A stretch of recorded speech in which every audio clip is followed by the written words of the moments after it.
Hi, welcome to VerifAI's Intelligent Verification podcast. My name is Sandeep Srinivasan. I'm the founder of VerifAI.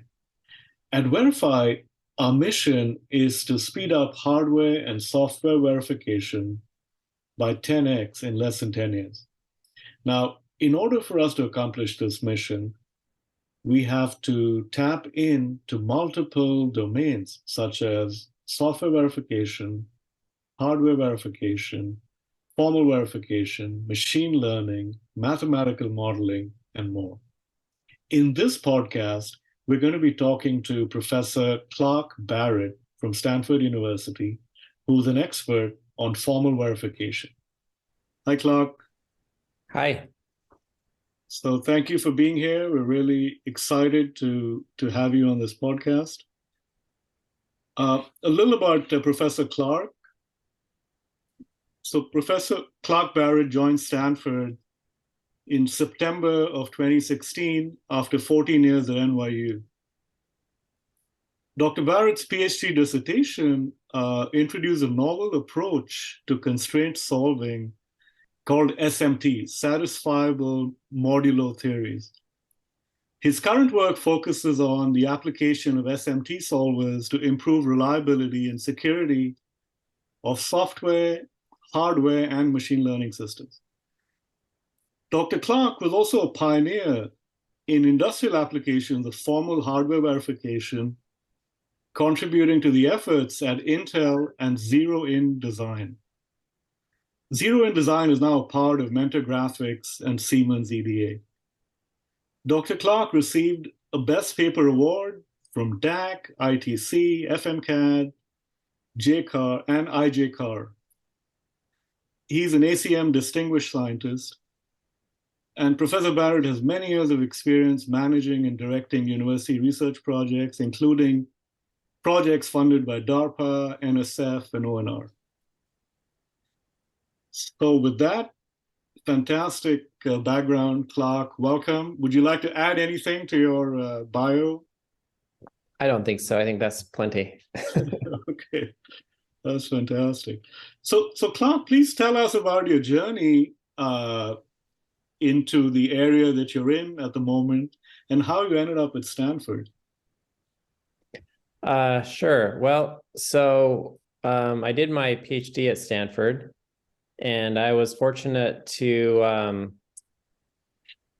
know a student by the name of Robert Jones, who had gone to my undergraduate institution, BYU. And so I met with him, and he said, "Oh, I'm working on this really cool stuff with David Dill. You should come check it out." So I did, and then I learned all about verification.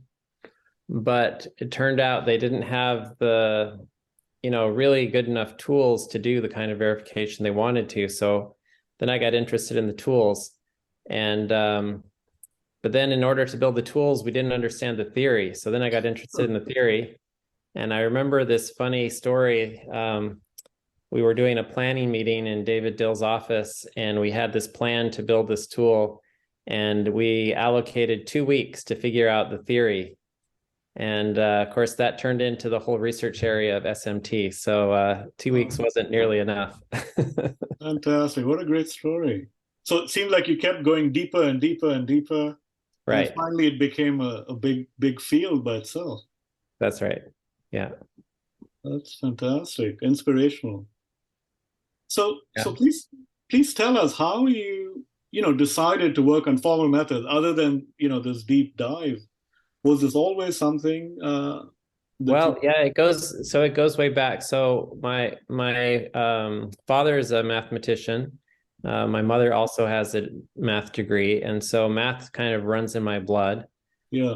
But then, as a young kid, the PC came out, and of course, I loved to play the games, right? So I thought computers were the coolest thing ever, and I wanted to learn everything about them, and I wanted to write my own games and things. So once I sort of grew out of that phase, well, I didn't ever totally grow out of that phase, but once I was taking things a bit more seriously in college, I thought, wouldn't it be great if there was some way to merge my love of computers and programming with my love of mathematics? And then fortunately, I ran across this area of formal methods and I thought, oh, this seems really cool. And that sort of, it was a perfect match. Wow, so that is inspiring, Clark. I wish more and more kids start thinking like you. Yeah. So let's just sort of dive into, let's say, your definition of what formal techniques are at a high level, Mhm. and where can they be applied? Is it just hardware, or is it software, or a combination of both? Sure. Yeah, so I have a definition I like for formal verification. And basically, there are three steps. So if you want to do formal verification, the first step, well, I'll tell you the three steps first. It's create a mathematical model, define what you want to prove, and then prove it. Ah, So step one is whatever system you want to analyze, you have to have a formal model of that system. And that sounds daunting, but actually for many systems, it's easy. So if you have a system that's written in C or in Verilog, right?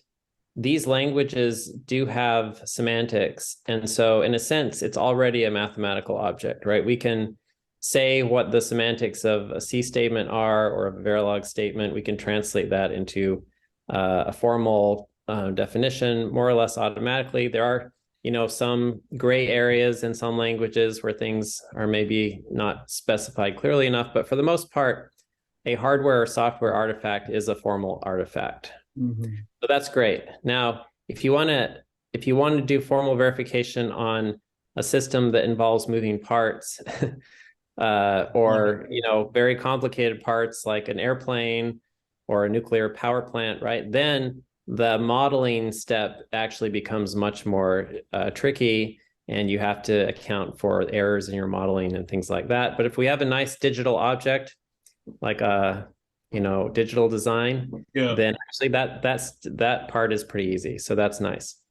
Right. So then step two is you need to figure out what it is you want to prove about this system. So you have a mathematical object and you want to do some kind of analysis and prove some theorem about that system. That's what formal methods is all about.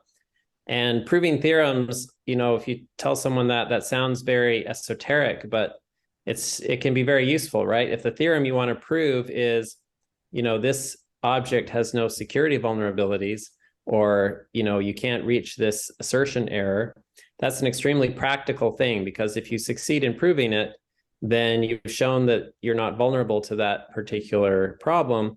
And if you fail to prove it, often these techniques that we'll use to try to do the proof can actually give you a way to exploit that security vulnerability or to trigger that bug, right? So it gives you a lot of information to actually attempt this proof.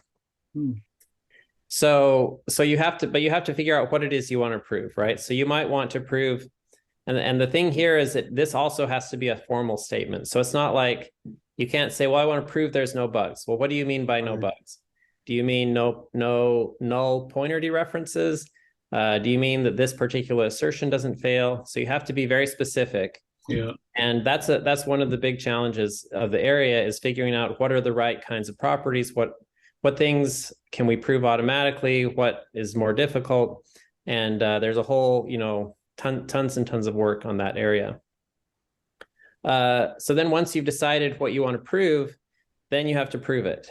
And, what's interesting is if you wanted to do this proof by hand, it would just be almost hopeless. I mean, there are some small things you could try to prove by hand, but typically the kinds of proofs that you're trying to do are theorems that are extremely large because they're generated automatically by some analysis of the software or hardware. So you might look at a single path through a software program that touches hundreds and hundreds of lines of code and translate that whole thing into a big formula, and then try to prove that formula is false to show that you can't get to a certain part of the program. So these are not theorems that you want to prove by hand.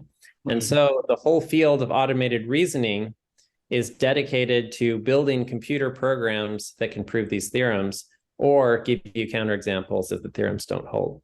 And that's a very exciting area, because I would say in the past just over 20 years, it's gone from, a theoretical curiosity of an area to really being used all over the place in industry. Oh, that's fascinating. That's probably one of the best explanations I've heard of what formal verification means. So I want to hone in on one thing you said, which is specificity, right? So that means, does this mean the language has to have constructs that are very specific? And if not, let's say like a machine learning model, uh, how would you prove formally that a classifier, for instance, that differentiates between a dog and a cat, how can you formally prove that, if at all, right? So right. So great question. So let's talk about applying formal methods to machine learning. So first of all, the good news is for step one, it's still easy, because even though these deep neural networks are complicated objects, if you zoom in, it's a bunch of adds and multiplies and, some clipping functions, right? Everything is very precise, and most of it is just linear arithmetic, right? Just a lot of linear algebra. Yeah. And we do have, very good reasoning techniques for linear algebra. Now, the place where it gets tricky is inside of neural networks, you have these hidden layers, and typically at the end of a hidden layer, you have something called an activation function. Yeah. And even the simplest activation functions, which are these rectified linear units, it's a nonlinear operator, which means you can't exactly specify it as a system of linear equations. So it starts to get a little bit tricky there. But, it's still all mathematics, and it can still all be understood. And I can come back to, the challenge of how do you actually build tools to reason about these neural networks. But the question you asked is, how do you create a specification, right? Yeah. So now here it's very interesting, and it depends a lot on what the purpose of the network is. So we'll start with the easy case. So if your network is doing some control task, let's say people train neural networks to regulate congestion on a computer network or something. Control your temperature in the house. So there you probably have some clear ideas of what you want that network to do. You want it to maintain the temperature in a certain range. You want it to keep the throughput of the network above some threshold, but the congestion level below some threshold. Or even you could have a controller. One system we've been looking at recently is a controller that's supposed to get a spacecraft to dock with a docking station. Yeah. So then the property you would want is like within a certain number of steps, you always dock. Okay. Right. So those are properties that are a little bit easier. But of course, we love to use neural networks for things like language processing and image recognition, right? And if the example you gave, you're trying to recognize a cat. Yeah. You don't have a good way to specify mathematically what a cat is. Yeah, in fact, the neural networks probably understand it way better than we do, like what's important and what's not, what are the features that make a cat. So for those kinds of tasks, we've been looking at a different kind of specification, which in some sense, it's a little bit of a cop-out, but it's a place to start. And that's the idea of robustness. Mm-hmm. So if I have a network that's supposed to recognize cats, I can ask the question, for all of the training points that it correctly identifies as a cat, what if I perturb that point a little bit? Does it still recognize it as a cat? And how much can I perturb it? And so the notion of robustness is sort of a measure for how much can you move around in the input space, but still maintain the same output. Yeah, still maintain. And this can be quite useful, right? Especially since this idea of adversarial inputs is certainly a big issue. Yeah. Then people are interested in how robust their networks are. Okay, that's fascinating. So we don't have a mechanism of formally describing a cat, and that's at the heart of specification. Yeah. No, that's fantastic. That's a very Very interesting.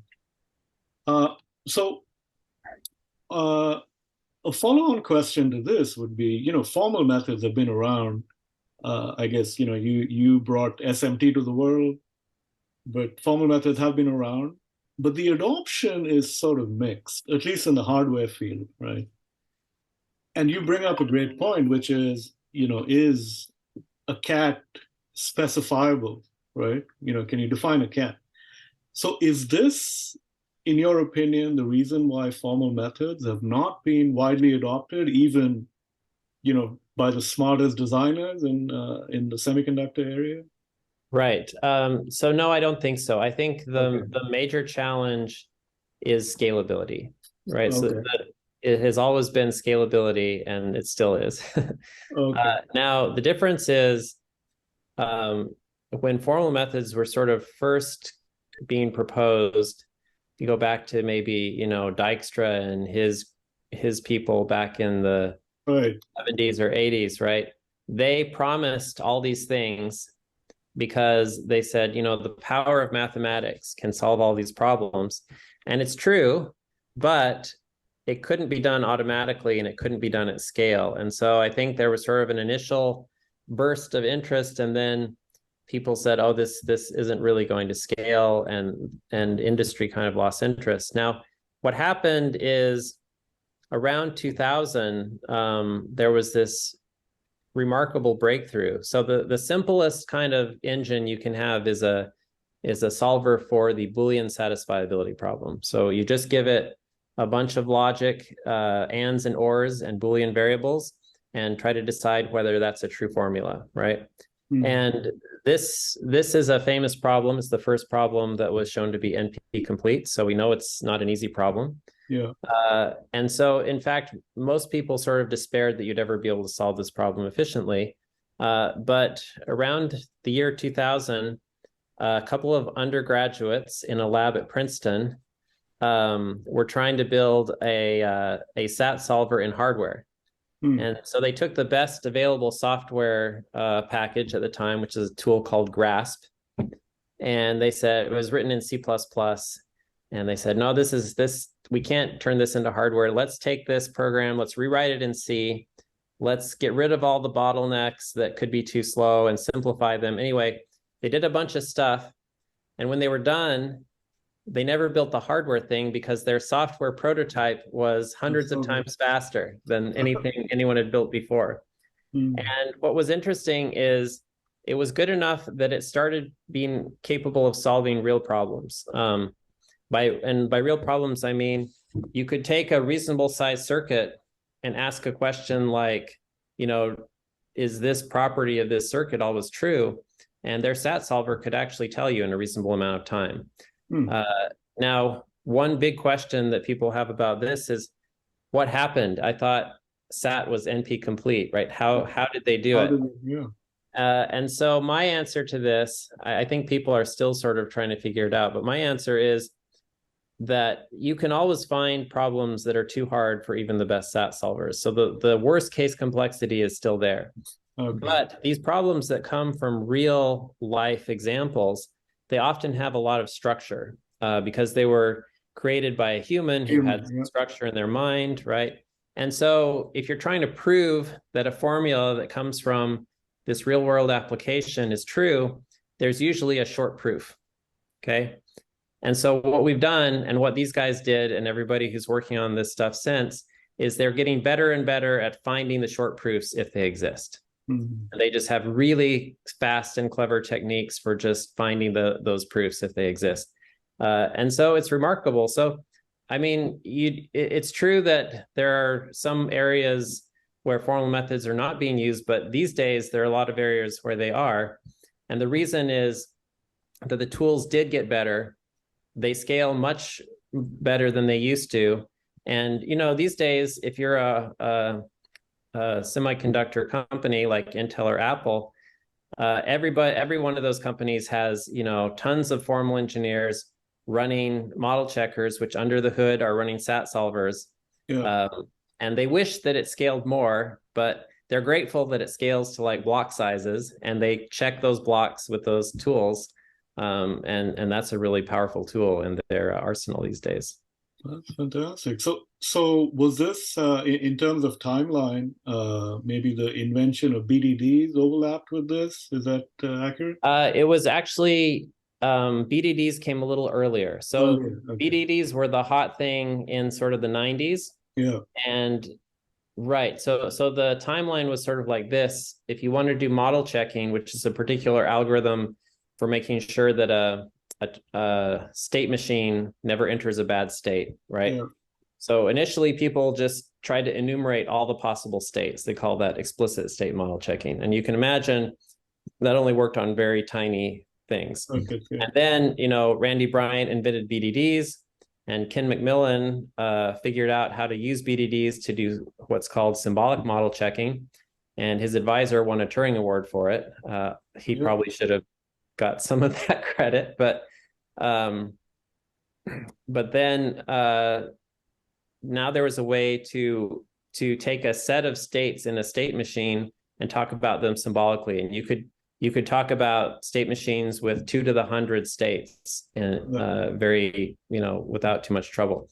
But the BDDs also sort of ran out of gas. So BDDs could take you so far with this clever new technique called symbolic model checking. But once you got, to really large circuits, the BDDs ran out of gas, and everything everyone tried, you couldn't make it work, right? So the BDD-based model checkers were sort of the first thing on the scene, and they were working okay. And then these SAT solvers came along, and so everyone switched over to using these SAT-based engines, and then some very clever algorithms like interpolation-based model checking and PDR, property-directed reachability, came along. And now, if you get a model checker from a commercial model checker like Jasper Gold, it has engines that are doing BDD-based model checking, interpolation-based, PDR-based, bounded model checking, K-induction. They have all these clever techniques, most of them based on SAT. There's still probably one engine running BDDs in there that sometimes works. Okay. But yeah, the sort of SAT revolution came just in time as BDDs were kind of running out of steam to give us another big boost in scalability. Okay, no, that's great. So two questions on this. So one is, is there a formal definition of model checking, or is there, people use it, I've heard it used very loosely, so I'd like an expert's. Sure, yeah. Yeah, so you can formalize all of this, and probably the best kind of formal model is to use something called a transition system. So a transition system is just a formal object that has some states. Then it has a relation that tells you which states can move to which other states. And then it has maybe some initial state that you start with, right? Mm-hmm. And so that's a very abstract object, but you can use it to represent, any finite state machine, any piece of software, any piece of hardware, anything like that is a transition system. And then what model checking is doing is basically you are going to, there's a lot of things you can do. The most basic thing you can do is check invariance, which means no matter what state my transition system gets into, I want to make sure it never gets into this bad state, right? Which could be a live lock, deadlock, whatever. Right, could be anything you want to talk about. And so the way you check that is you start from the initial state, and then you basically explore everything that you can reach. So like I said, explicit state model checking was just doing this explicitly, just keeping track of every possible state you could reach. Symbolic model checking, you would take the set of reachable states represented as a BDD in a symbolic way. And if it turned out that there was a nice way to represent the set of reachable states as a BDD, you could do it. And then you could quickly check whether any possible bad state was in the reachable set or not. But the problem is constructing the set of all reachable states as a BDD usually didn't work for larger systems. Right.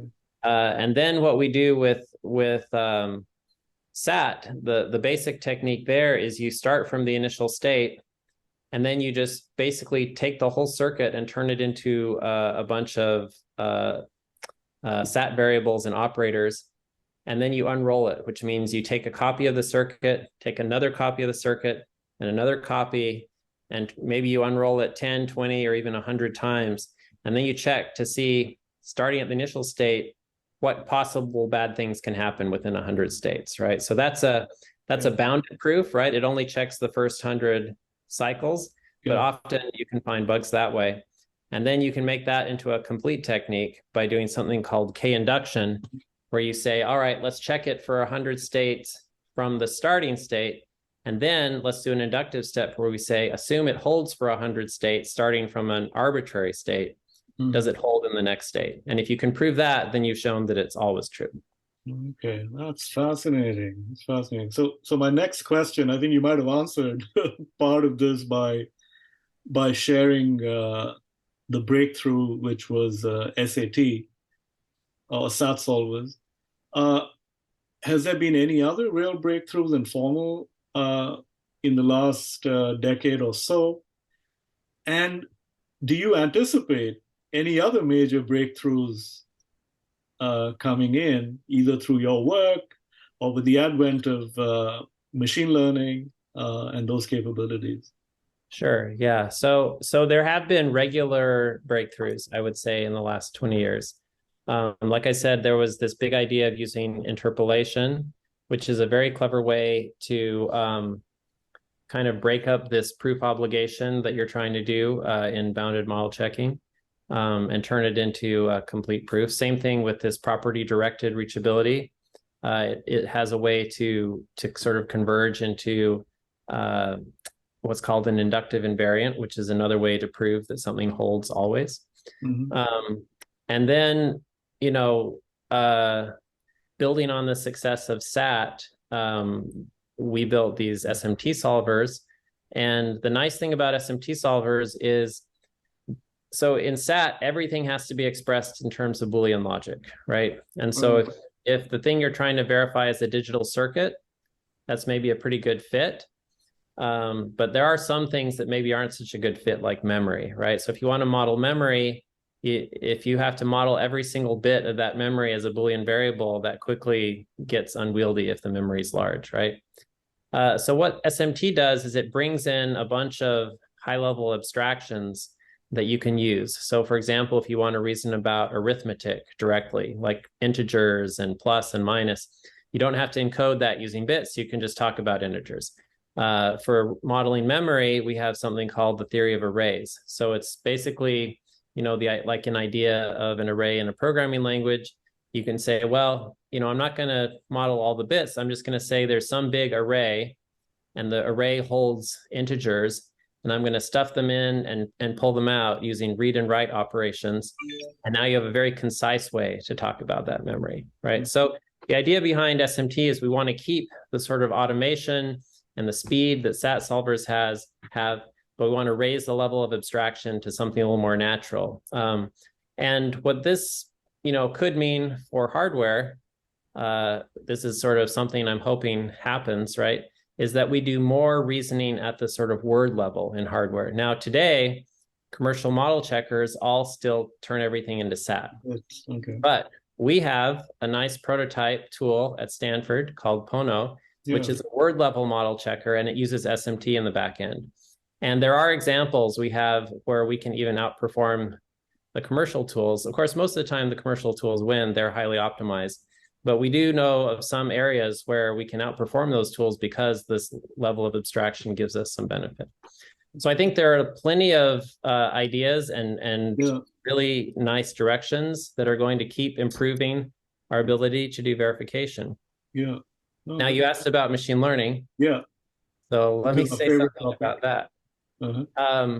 So I think, clearly now we live in this era of these foundation models and Chat GPT, right, which can do incredible things. So there must be some way to use these to improve verification, right? And I do believe that.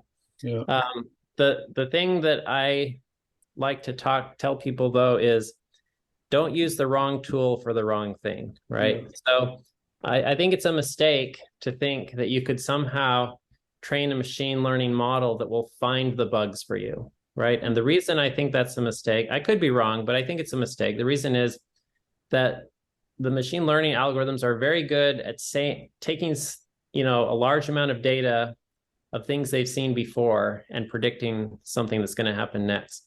But the problem with a bug is inherently it's something that you've never seen, right? Yeah. If you had seen it before, you would know to find it. But typically it's some corner case somebody didn't think of, right? Those are the tough bugs. And I just really doubt that a machine learning system is going to find that for you. So for the right tool for that job is, a model checker or a SAT solver, because it just is going to do an exhaustive search and it's going to find every nook and cranny, right? Mm-hmm. But so what can you do? Well, these SAT solvers and these bounded model checkers, they rely on all these heuristics, right? And tuning the heuristics is a really difficult thing to do. That's the sort of thing that, machine learning could maybe help with. And in fact, there's been quite a bit of work on auto-tuning solvers that shows that there's really a lot of benefit there. Mm-hmm. But it's not just auto-tuning. There's internal heuristics. There's opportunities to, try to learn from small problems and apply it to larger problems. And I think we've just sort of scratched the surface on what could be done there. Yeah, no, that's great. So VerifAI, we're in the business of using machine learning for verification, hardware and software. So to sort of add, or maybe perhaps counter your point a little bit, one of the things that we are doing is using, you mentioned reinforcement learning or control systems, we're using reinforcement learning to improve coverage. Now, if coverage is a proxy for finding bugs, yeah. And it is in a lot of cases, right? If you keep increasing coverage, more and more parts of your code are exercised. And as an artifact, you find, you end up finding. Right. So actually, I do think that's a very nice idea. So I think what I was trying to just hone in on is if you just say, here's a machine learning system, your job is to go tell me where the bug is, right? Yeah. That's the sort of problem that's going to be hard for machine learning. No, but, using reinforcement learning for coverage, I think is actually a very nice idea. And in fact, there has been a lot of recent work, not just in this area, but in other areas using reinforcement learning to do really cool things in systems, right? So that, there was some work out of Google where they use reinforcement learning to do placement. Yeah. And actually are using that tool to do their TPUs now. So it must be working, right? Right. And there are other ideas, big ideas where reinforcement learning is really able to cover, deal with a huge search problem. Yeah. And that's exactly what you have, right? When you're doing testing is you have a huge search problem and you need some kind of way to hone in. Yeah. Yeah. Yeah, so I think that's a very nice idea. Yeah. So adding to that is I think you and I briefly talked about this, maybe like symbolic execution, right? So I'd like your thoughts on this area, because there again, where the whole notion of symbolic execution is you execute without actually executing symbolically. So presumably everything should be 1,000 times faster, but it turns out that it's not because there's a path explosion problem. So what are your thoughts about using machine learning in that scenario to sort of learn which paths actually matter, and you can traverse?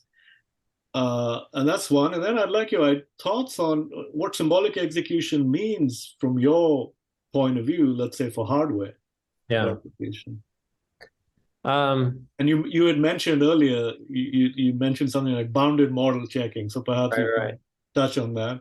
Yeah, I mean, in essence, bounded model checking is really the symbolic execution of hardware because it basically takes your circuit and turns it into a bunch of symbols, right? A symbolic version of your circuit.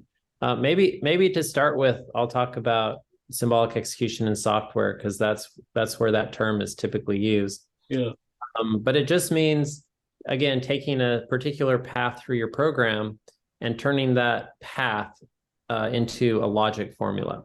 Yeah. And the logic formula captures exactly the conditions on the input that have to be true in order for the program to take that path. but it captures them at an abstract level, right? So it's not saying, here are the exact values of the input. It's maybe putting ranges or some constraints on the input that force it down that path. Now, I think it's a really fascinating area of research, and it has quite a nice history. As an example, researchers at Microsoft use symbolic execution to find. They once claimed they'd found 1/3 of all bugs in Windows were from symbolic execution, right? Yeah. So I don't believe that. yeah. Well, anyway, they found a lot of bugs, A right? lot of bugs. That I believe. Windows Yeah. has a lot of bugs. Yeah. But in the current environment, symbolic execution has a bit of a mixed reputation. And one of the reasons for this is it's a bit tough to compute with these fuzzing techniques. And I'll tell you why. So what fuzzing does, and fuzzing has gotten really clever as well, right? But the basic idea of fuzzing is you just apply a bunch of random inputs and just see what kind of, behavior you can elicit, right?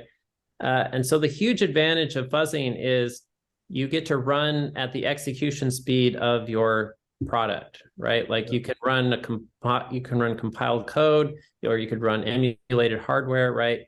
And so this is why we do simulation. This is why we do testing, is because it's really fast and it finds the easy bugs really fast. So the hope is that you could use something like bounded model checking, symbolic execution to find the hard bugs, right? Now in software, the thing that's happened is the fuzzers are so good at finding bugs that you don't need people have just stopped listening to them, right? Because they're just finding too many bugs. And it turns out that most of the bugs that they're finding are not really important bugs, right? It's like, okay, if you run under the conditions of really low memory, then maybe I didn't clean up this data structure quite right. But you know what? That's never going to happen, or the developer doesn't care as this other thing. And if it ever does happen, we'll just patch it later, right? Yeah. So it's a bit of a tough sell. And I do believe that there's a way to bring sort of fuzzing and symbolic execution together to do something better. But it's still a bit of a question mark how that's going to look. Now, in hardware, you have the advantage that you can't patch it later, right? So there is actually a stronger incentive. So what I was saying is that for hardware, there's maybe a bit more of an incentive to use symbolic techniques, because really every bug is potentially bad, right? You can't patch it after you sell the chip. So you really want to find those things. And so for that reason, all of these model checking algorithms get used way more in hardware than they do in software at the moment. Yeah. Well, that's a great point. So maybe moving on, can you tell us a little about this Institute for, it sounds fascinating, Institute for Automated Reasoning. And it has so many connotations in my mind. So I'd like your thoughts on what this is and what is the motivation. Right. So this is a new center that I've started at Stanford. It's called the Center for Automated Reasoning, and our acronym is CENTAR, right? Actually, it's very convenient. The company CENTAR got bought by Intel right around the time we started the center, so the name was available. Okay. But yeah, so the idea, the idea behind centers at Stanford is to facilitate collaboration with industry. And that's what we do at CENTAR as well. So the idea is that we provide memberships for member companies. They can buy in at a couple of different tiers. And then the benefits they get are they can help shape the research agenda. And in particular, if they're using our tools, they can, get quick responses to bug reports, feature requests, things like that. And at the moment, our biggest supporter is Amazon. And Amazon actually is sort of the exception to this rule that formal methods is not being used in software. It's being used everywhere at Amazon. They have been very clever at finding ways to use it. So, and I'll give you one great example, and this is where they're using our tools. So if you put your data in the cloud, let's say in an S3 bucket that's managed by Amazon Web Services, then you need to tell the world who's allowed to access that data. Mm-hmm. And they have a nice language. Well, they have a complicated language that you can use to express who's allowed to access that data. And the problem is that it's sort of a logic-based language, right? Under the underpinnings are some kind of formal logic that tells you if you have this, then you can access the data. Rule-based stuff. Right. And the problem is that, many developers don't have a good enough understanding and they make mistakes, right? And if you make a mistake, you think an and is an or something, right? You might just make your data public instead of protected, right? So what they did is they came up with a very clever way to take the question of is my access policy stronger than this other access policy and turn that into an SMT query. Interesting. Wow.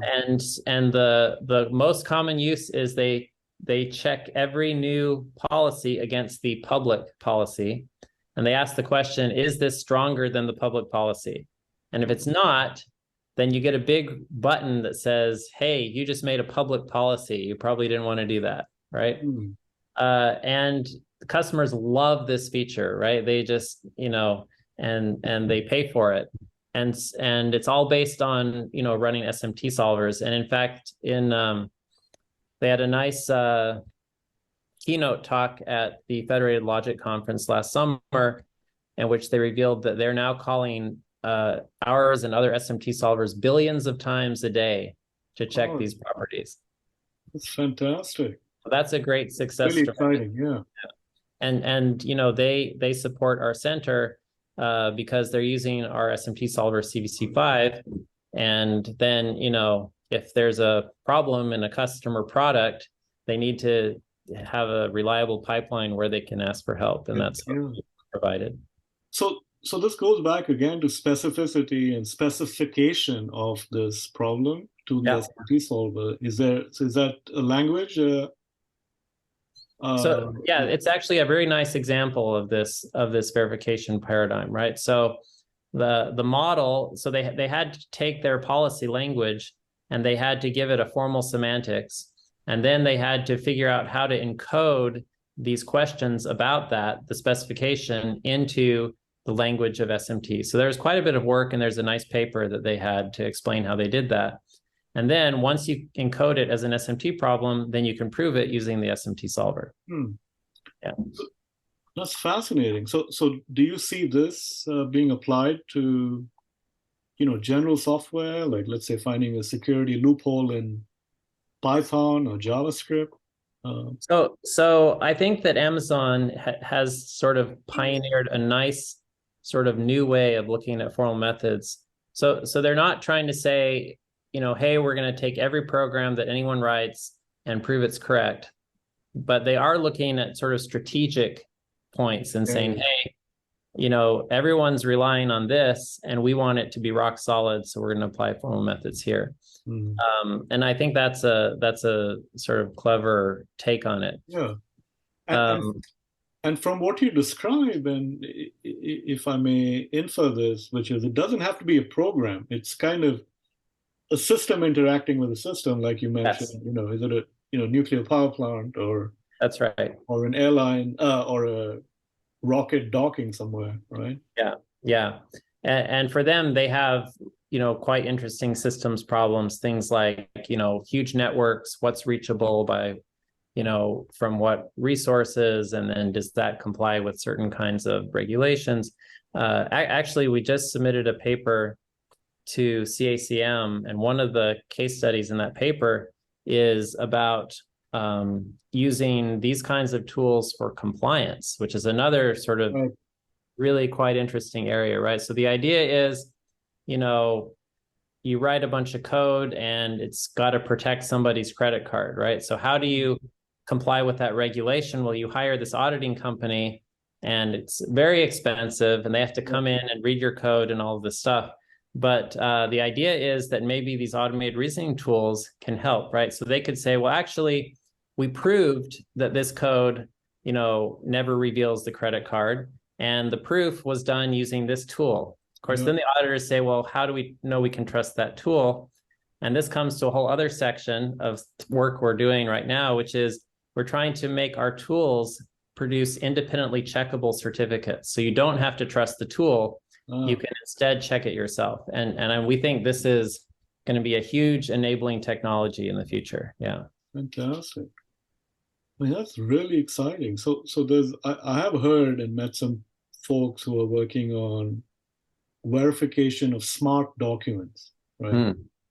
And maybe the stuff fits in there as well. And the implication of these smart documents are fascinating, because most of these documents are so complex that there could be all kinds of logic loops that normal human can't understand. So maybe a machine can.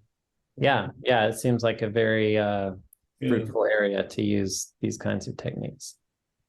So thank you for that. I mean, that is fascinating about your institute for automated reasoning, and I'm really happy for you and excited that Amazon is a beneficiary of this, and they're actually benefiting from your work. Yeah, and we have several other companies interested too. So I think we're going to see more and more companies using automated reasoning techniques. The smart contract landscape is another big area where people are very interested in this, because a smart contract is a program that sits on a blockchain, so it's public, everybody can see the code. And if it's got a bug, maybe they can exploit it to steal all your money, right? So you really don't want those programs to have bugs. And the people writing the smart contracts will pay a lot of money for auditors to check. But some of the auditing companies have started using formal methods, and they're using our tools as well. So this is another place where I think there's a bright future for formal methods. That's fantastic. So moving on, Clark, to kind of a related topic, positive topic in many for the next generation, I would say, is the number of Python programmers are sort of projected to be doubled by 2030. And every high school kid aspires to kind of learn Python and stuff like that. So what this means is there are more and more programmers, right, in the world. Yeah. And of varying skill levels, right? So obviously, I think some of the stuff you're working on is very important to verify all the software that's being written, because I would say more and more decisions are being made by software, right? So what are your thoughts on this? I mean, how do you think it's the burden should be on the language? Do you think the burden should be on the programmer? Or do you think the burden should be on us who make a tool that is really easy for these programmers to write whatever they want, just like a compiler, right? Right. Yeah, that's a great question. It's a great question. So for the first thing that I have to say is, as a formal methods person, I think we have to be a little bit humble and recognize that not all programs are going to be verified or should be verified, right? And in fact, there are plenty of scenarios where the most important thing is getting something out to market quickly, getting sort of most of the bugs out. But if you don't get all the bugs out, it's actually still a better idea. Obviously, you'd like to have tool support and programming language support that minimizes the number of bugs, but you can't get rid of all the bugs, because logic bugs are someone using your programming language in a way that's inconsistent with what they actually want the program to do, and you can't stop that, right? So we have to sort of recognize there are times and places where formal matters, and many times and places where they don't. But I think increasingly there are places where it matters, right? So people who are, if you care at all about security, right, a big key piece of security is going to be based on formal analysis. If you care about any kind of safety critical application, self-driving cars, you know, autonomous systems, some flying drone inspecting your, you know, your nuclear tower or something, right? All of these, you really have to be quite sure that the software is not going to malfunction in a really bad way. So I think it's great that people are learning lots of programming, and they should try it out and, you know, write games and apps and all that sort of stuff. But and hopefully that means there will be more programmers available to learn some of these more advanced techniques that are needed in the safety critical and mission critical areas. Yeah. No, that's a great answer. Thank you. And then kind of leading on to, you know, we've got more programmers, but also we've got things like LLMs, large language models like ChatGPT, and, you know, some of the stuff we're working on, which is automatically trying to generate tests from code. Do you think, and let's call these co-pilots or assistants, so do you think these assistants can help the incoming generation of? Oh yeah, absolutely. I mean, if you just look at what sort of help is available for a programmer today compared to when I was a kid, right? Yeah. I mean, so I started with an Apple II Plus, and if you wanted to write games, you had to write it in assembly language because that was the only thing that's fast enough, right? Yeah. And if you wanted to do graphics, it had this crazy memory mapped graphics that skipped every 17 lines when you just wrote consecutively to memory, right? So that's the world that I had, and now you can, like, you know, import graphics library into your Python and write, like my kids can write games in, you know, one afternoon, they can write a great game, right? So it's a whole new world, but the world can be better. I mean, I think machine learning has a huge role to play in programming assistance. I mean, you can already see, you can ask ChatGPT to write code for you, and I mean, it's important that we can read that code and understand if it's the right thing, right? But sometimes, you know, often it is, and we can start using that as a tool to help us, right? And similarly, I would love for there to be better interfaces to formal tools. So I'll give you an example. There's a really nice tool called Daphne, where you can write a program, and, you know, just like when you're writing in a word processor, a little squiggly line comes if you misspelled a word. In Daphne, a little squiggly line comes if you violate your specification.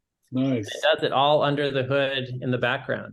But Daphne is not a real programming language. You can't compile it. It's just used for verification. And it would be great if we had those kinds of tools for the languages that people use every day. I think that would be another fantastic, and I think we'll see that in the future. Oh, that's a great thought. Yeah. So, you know, we at VerifAI believe that writing programs like from ChatGPT requires precision, right? And programming requires precision. So that's why what we are trying to do, or what we're doing, is writing tests automatically from language models. And tests do not require precision. A little bit of imprecision in a test can actually help. Yeah, it can also can be a good thing, right? So I think we're kind of running on time, and last few questions. One is your vision and thoughts on, you know, what are the biggest challenges that you see for hardware and software verification over the next, let's say, 5 to 10 year horizon? Yeah, well, I think we do have a big challenge. I think especially in hardware, verification is a big bottleneck, right? I mean, it's taking longer for teams to do verification than it is to do design. And so what I'm hoping is that this will, you know, push industry workflows to think harder about verification. And I think there are a lot of good ideas, right? So there's, you know, one idea that I've worked on with Subhashish Mitra is this QED idea, where you use a design itself as a specification. And you basically say, so a typical example is you have a microprocessor, and you say, well, if I do this really complicated thing where I have, multiple instructions going at the same time, it should give me the same result as if I did those instructions one at a time with lots of bubbles in the pipeline. And you can find lots of bugs this way, right? So there are some really clever things you can do with techniques like that. I think DSLs have a really nice, domain-specific languages for hardware, gives you really nice abstractions. You can do things fast, but you absolutely need to take into account verification with DSLs, or it's not going to work. And currently, that's a little bit of a muddle, right? So we need really good debugging tools, and we need really good verification tools. And some people at Stanford are pioneering some directions there.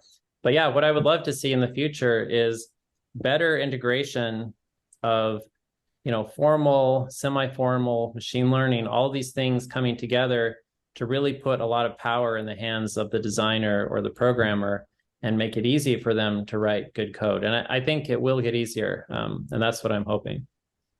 Fantastic. Thank you. So finally, I'd love your thoughts on this. So one of the things that's happening is the number of students in ECE, let's say, getting into hardware, has significantly declined over the last 20 years. And the number of people getting into computer science, number of young high schoolers getting into computer science has just dramatically increased. The other interesting statistic I saw was the number of kids getting into mechanical engineering has gone up significantly, perhaps because of autonomous driving and robotics, right? So two questions. One is I'd like your thoughts as to how you feel and what can we do to re-energize ECE, or electrical engineering and computer science, for young high schoolers. So that's question one. And then number two is, what is your advice for the next generation students coming out of high school? Where should they go? Everything is AI and machine learning, and we need some people in hardware as well, and formal methods and math. So I'd love your thoughts on that. Great question. Well, what can we do to encourage more people in hardware? Well, so one thing, is that all the money is flowing into software and AI. So in some ways, things follow the money, right? Yeah. Now, hopefully, there's been a lot of talk in Washington, and the CHIPS Act got passed. Yeah. Hopefully, that will translate into more money and more interest and more excitement around hardware.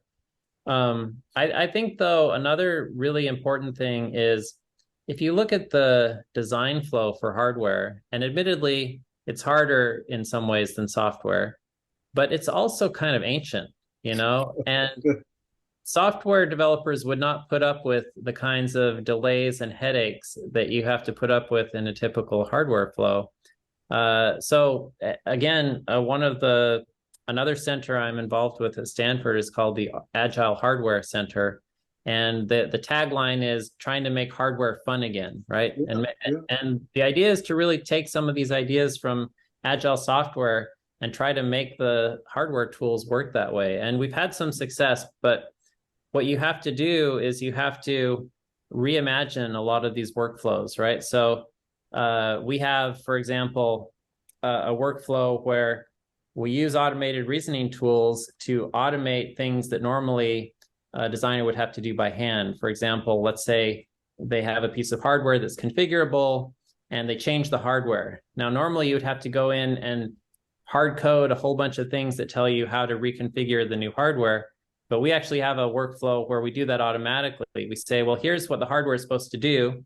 I know you just changed it. Let's use a solver to figure out how to configure the new hardware so it does what it's supposed to do. So I think there's a lot of good ideas sort of coming out, but they're all sort of in the flavor of, let's make it like more easier and fun and more like software to hardware. Absolutely. So I think that's a good guiding principle if we want to get more people interested.